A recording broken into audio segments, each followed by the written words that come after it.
안녕하세요, 뉴스반장입니다.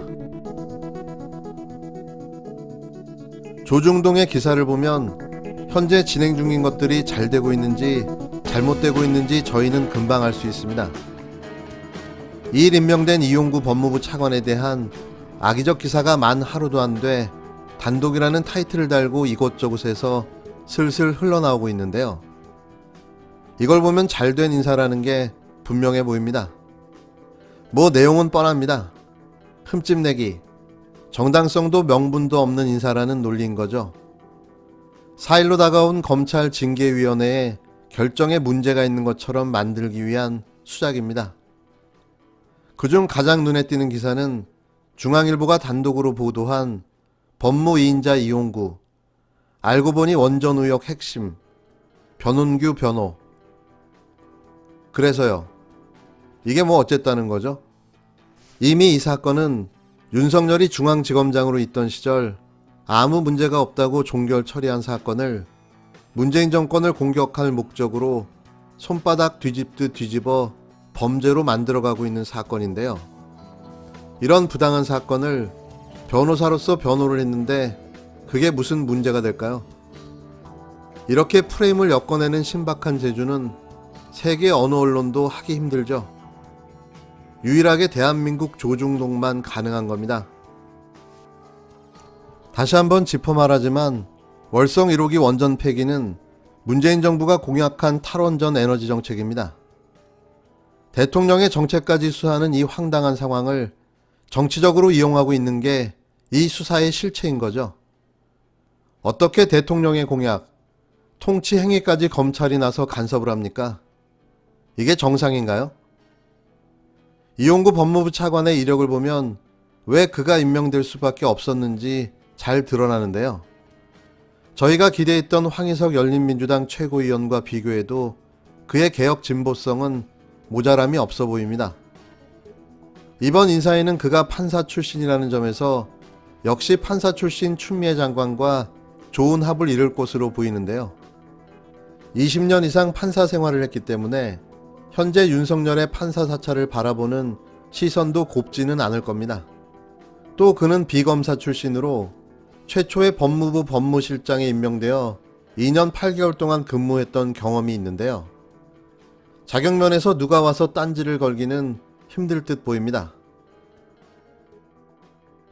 일주일 만에 업무에 복귀한 윤석열 검찰청장은 2일 저녁 월성 원전 경제평가 조작 의혹 수사에 대해 보고를 받았는데요. 윤 청장이 대전지검이 건의한 산업부 공무원에 대한 사전구속 영장 청구를 승인한 것으로 확인됐습니다. 관련 수사가 속도를 낼 것으로 보이는데 윤 청장의 의도를 놓고 파장이 만만치 않을 전망입니다. 업무 복귀 이틀째인 윤석열 검찰청장은 이날 주요 수사 현안에 대한 보고를 받고 참모들과 수사 방향 등을 모의했는데요. 제가 보기엔 모의죠. 일반 상식으로 볼 땐 납득이 안 가는 상황인 겁니다. 특히 대전지검이 수사 중인 월성 원전 1호기 경제평가 조작 의혹이 주요 모의 대상이었는데요. 앞서 대전지검은 감사원 감사를 앞두고 관련 문건을 폐기한 혐의로 산업부 공무원들에 대한 사전 구속영장 청구가 필요하다고 건의한 상황이었는데 윤 청장이 이를 승인한 것으로 확인됐습니다.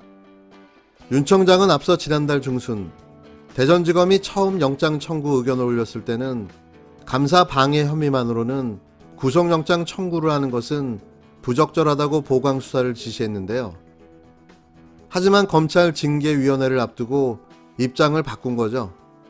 정부에 대한 공격을 해서 자신이 정치 탄압을 받고 있다는 피해자 코스프레를 하기 위한 쇼로 보여지는데요. 수준 높은 국민들은 이미 그 수작을 다 간파하고 있습니다. 윤 청장의 승인에 따라 대전지검은 산업부 국장과 과장급 공무원 3명에 대해 법원에 구속영장을 청구했는데요. 설마 그럴 일이야 없겠지만 산업부 공무원들에 대한 구속영장이 발부되면 그 파장이 더 클 걸로 보입니다. 이번 윤석열 업무복귀 결정을 내린 약점 잡힌 판사들이라면 아마 구속영장을 내어줄 수도 있을 텐데요. 하지만 윤 청장에 대한 징계 청구와 직무정지 등 원전 수사에서 비롯됐다는 관측이 나오는 등 여권 등에서 원전 수사를 비판하는 목소리가 나오고 있는 상황이어서 논란은 계속될 듯합니다. 사실 이 수사 자체가 말이 안 되는 거죠. 검찰의 이번 영장 청구는 산업부 공무원들이 자료를 지웠다는 이유에서인데요. 그런데 이게 너무 웃깁니다. 컴퓨터를 디가우징한 것도 아니고 파괴해서 없앤 것도 분해해서 소각한 것도 아닌데요. 누구처럼 아이폰 비밀번호를 못 알려주겠다고 뻗팅기는 것도 아니고 압수수색을 했고 컴퓨터의 데이터가 삭제됐다면 포렌식으로 바로 복원이 가능할 텐데 왜 구속영장까지 신청하는 걸까요? 그냥 또 수사 가지고 장난을 치는 거죠. 꼬투리 잡고 정권 흔들기, 자신들의 징계에 대한 정당성 만들기, 뭐 이런 걸로 보여집니다. 그냥 검찰의 언론 플레이용 윤석열 검찰 쇼인 겁니다. 저는 감출 것도 없고 감출 이유도 없습니다. 무지하다는 것, 그게 처벌의 사유라면 처벌을 받아야겠고요. 네, 처벌을 받아야 합니다. 몰랐다. 무식하고 무지해서 정말 몰랐다. 이런 말이 범죄를 저지른 자가 용서를 받을 수 있는 사유일까요? 그냥 몰랐다고 이야기하면 모든 게 다 용서가 됩니까? 무식하다고 용서되는 건 아니죠. 무식한 건 당신이 문제인 겁니다.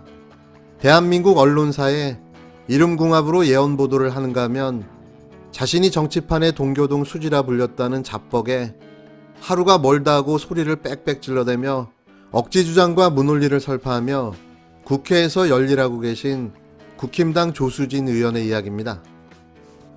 지난 4.15 총선 당시 재산신고에서 11억 원 상당을 누락한 혐의로 기소된 조수진 국힘당 의원의 첫 재판에서 신고 요령을 자세히 알지 못해 벌어진 실수라고 주장했습니다. 조 의원 측은 2일 서울 서부지검 형사합의 11부 문병찬 재판관 심리로 열린 첫 공판 기일에서 공소사실 중 사실관계는 대부분 인정한다면서도 허위 사실임을 알면서도 고의로 재산을 신고했거나 당선될 목적을 갖고 재산을 축소 기재한 것이 아니라고 밝혔습니다. 죄를 인정했다면 이제 처벌을 받아야죠. 제가 보기엔 의원직 상실은 너무나도 당연해 보이는데요. 그나마 꼴보기 싫은 그 많은 인간 중 한 명이 사라질 듯 보입니다. 몰랐다. 무식해서 몰랐다. 현직 국회의원으로서 또 하나의 어록을 만들어냈는데요. 자기가 살겠다고 자신을 못 배우고 무식하다고 자책하는 의원은 또 처음인 듯합니다. 하지만 몰랐다고 처벌을 피하기는 어려운데요. 몰랐다면 미필적 고의가 추가되는 거죠. 이렇게 무식한 사람이 국회의원으로 왜 나옵니까? 다시 채널A로 돌아가셔서 이름궁합으로 미래를 예측해 주시기 바랍니다.